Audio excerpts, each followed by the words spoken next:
Alright, so I decided to make a video in case anybody's having the same problem that I am. With the table saw, pushing it through, at the very end, it's cutting off the back corner. At first I thought it was me doing something wrong, but it did it on every board. Then I thought it was my fence. I double checked and triple checked the fence. It's as straight as can be. Well, then I decided to check one more thing.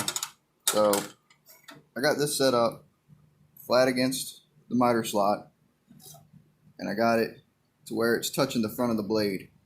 Then I found out if you slide it back, by the time it gets to the back, there's quite a bit of a gap between the straight edge and the blade.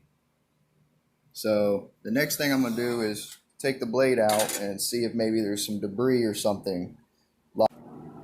So I took my blade off and checked. There was nothing in between it at all that was causing it to be cocked. I tightened everything back up, made sure, there was still nothing in between it. Double checked and was still having the same issue. So since I bought this saw used, I didn't have the owner's manual. So I went online, found the owner's manual, and looked it up. And the issue of it cutting the rear corner off the board is called healing. And the way you adjust it is you have to loosen the trunnion, and there's 3 bolts for my saw, 3 bolts in the front and then 3 bolts in the back right here. And since mine was having the issue in the back, I loosened these 3 bolts. I had the square setting up there. I pulled the assembly over until it was touching it and then tightened it back up, and you see now